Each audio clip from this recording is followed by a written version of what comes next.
का बंटवारा।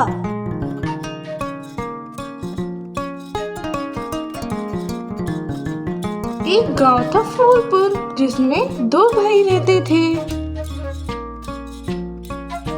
बड़े भाई का नाम था मोहन और छोटे भाई का नाम सोहन।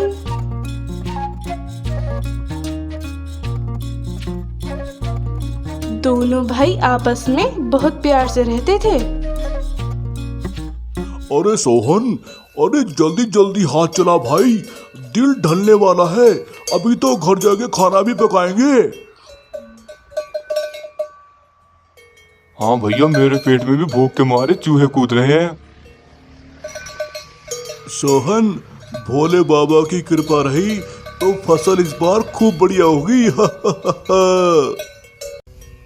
फिर तो भैया हम महाजन का कर्ज भी उतार देंगे। अरे उतार देंगे सारा कर्ज महाजन का भी। भैया वैसे तो सब ठीक है, लेकिन अब आपको शादी कर लेनी चाहिए। भाभी आ जाएगी तो हमें रोज गर्मा गर्म पका पकाया खाना मिला करेगा। सोहन, मैं शादी तो कर लूं, लेकिन मुझे डर लगता है मेरे भाई, कभी शादी के बाद हम दोनों भाइयों के प्यार में कोई कड़वाहट ना जाए। भैया ऐसा जरूरी तो नहीं, भाभी के आने से ऐसा हो। ठीक है सोहन, अगर तुम्हारी ऐसी ही मर्जी है तो मैं इस पे विचार करता हूँ। आखिरकार मोहन ने शादी के लिए हाँ कर दी। इस बार फसल भी अच्छी हुई थी, तो मोहन की शादी भी बड़ी धूमधाम से हुई। भैया की शादी तो हो गई, अब भाभी हमें रोज गर्मा गर्म पकवान बनाकर खिलाई करेगी। ओ हो कितना मजा आने वाला है। मेरे तो अभी से मुंह में पानी आ रहा है। यम यम यम। सुनीता, देखो ये है मेरा छोटा भाई सोहन। ये मेरे पुत्र के समान है। ये मेरा आज्ञाकारी भाई है, तुम्हें इसका ख्याल रखना है सुनीता।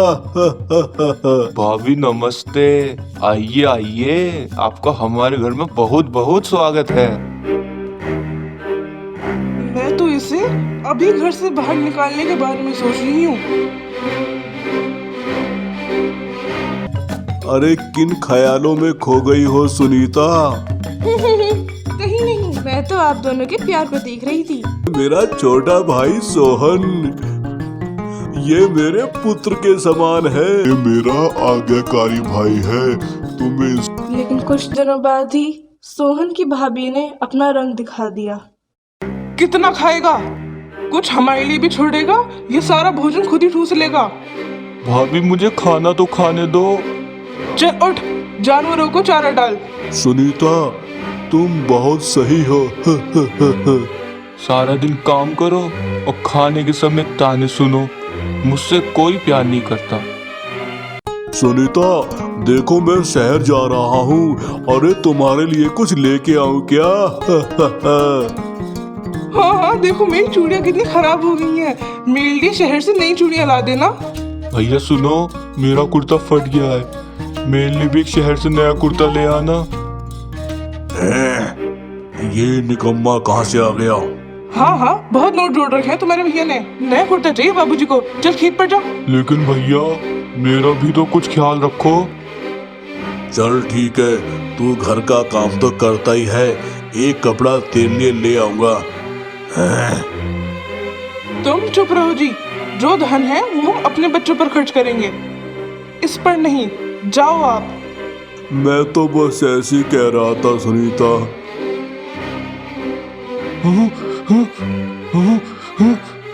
चल उठ, खेत पर क्या तेरा बाप काम करेगा?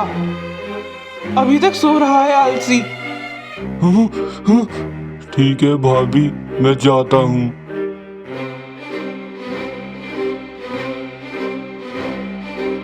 और शाम से पहले घर मत आना, पूरा खेत खोद कर आना।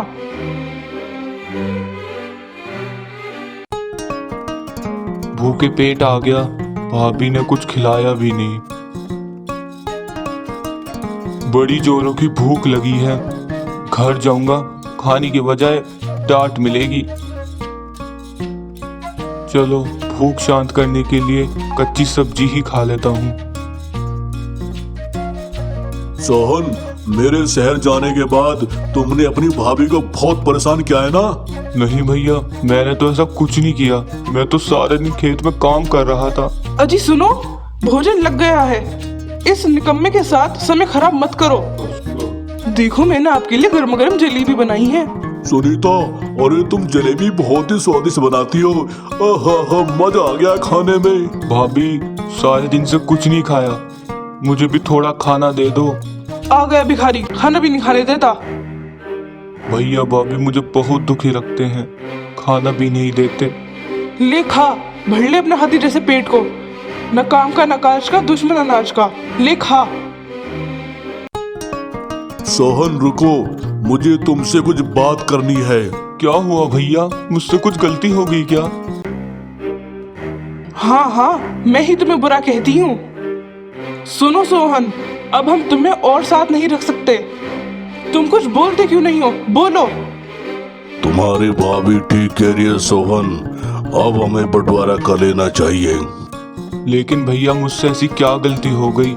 मैं तो भूखा प्यासा पूरे दिन खेत में काम करता रहता हूँ। लेकिन कुछ नहीं सोहन, अब हम दोनों भाई साथ नहीं रह सकते। अब तो बंटवारा होके रहेगा। अजी सुनो, बंटवारा कुछ इस तरह से करना। खुसर पुसर, खुसर पुसर, खुसर पुसर, खुसर पुसर, खुसर पुसर, खुसर पुसर। ओहो सुनीता, तुम तो बहुत बुद्धिमान हो।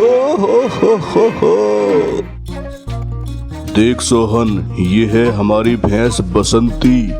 ये आगे से तेरी और पीछे से मेरी।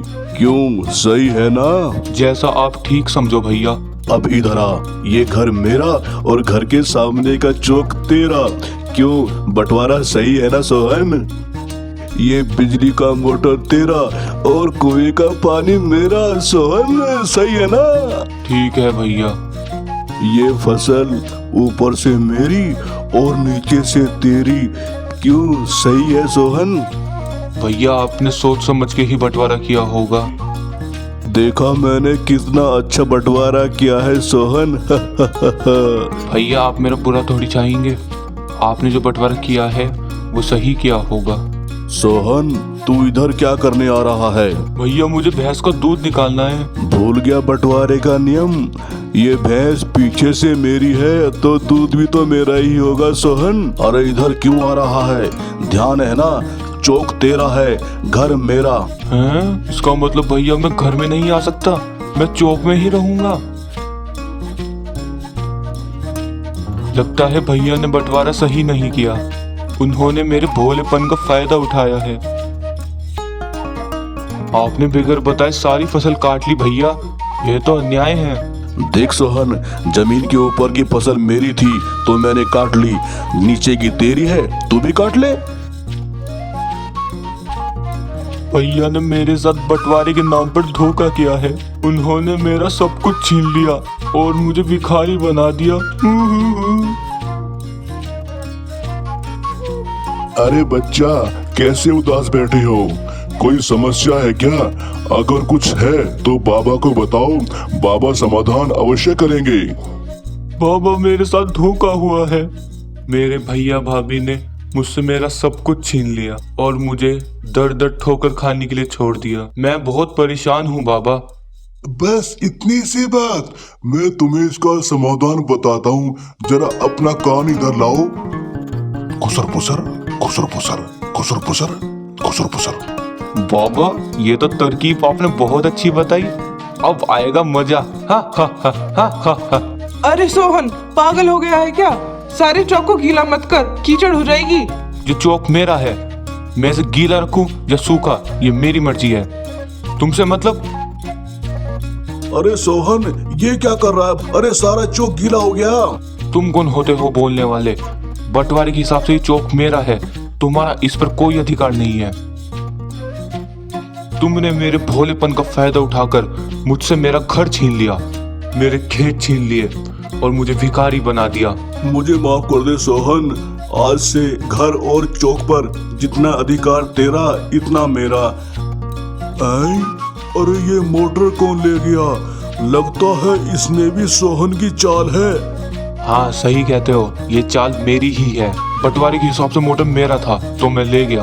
अब निकाल लो पानी बिना मोटर के। सोहन, तू आजकल बहुत चालाकी कर रहा है, अपने भाई को कुछ समझता नहीं है। तुमने मुझे बहुत दुखी किया है भैया, अब आगे देखना क्या क्या होता है। मुझे माफ कर दे सोहन, मेरे मन में लालच आ गया था। आज से मोटर और पानी पर हम दोनों का बराबर बराबर अधिकार है। अरे सोहन, ये क्या कर रहा है? भैंस को डंडा मत मार, ये मुझे लात मार देगी, सारा दूध बिखर जाएगा। सोहन मान जा। तुम्हारे दूध के बिखरने से मुझे कोई मतलब नहीं। पटवारी के अनुसार भैंस आगे से मेरी है, मैं इसे मारूं या पुचका दूं, मेरी मर्जी। मैं अपनी पत्नी के कहने में आ गया था। भाई, आज से भैंस का आधा दूध तेरा और आधा मेरा। अब ठीक है सोहन? आ गए ना लाइन पर। अरे मोहन, तेरा भाई खेत खोद रहा है, जाके उसे रोक। ये सोहन बिल्कुल पगला गया है बलबीर। सारा खेत खोद दूंगा आज मैं ये। अरे सोहन रुक जा, अरे खेत मत खोद, अरे सारी फसल खराब हो जाएगी। देखो भैया, मेरी फसल जमीन के अंदर है, मैं उसे खोद रहा हूँ। तुम्हारी फसल खराब हो इससे मुझे कोई फर्क नहीं पड़ता। याद है ना पटवारी का नियम, जब भूल गए? सोहन, हमें माफ कर दे मेरे भाई, हम दोनों के मन में लालच आ गया था, हम तेरी संपत्ति को हड़पना चाह रहे थे। सोहन, हमें माफ कर दे।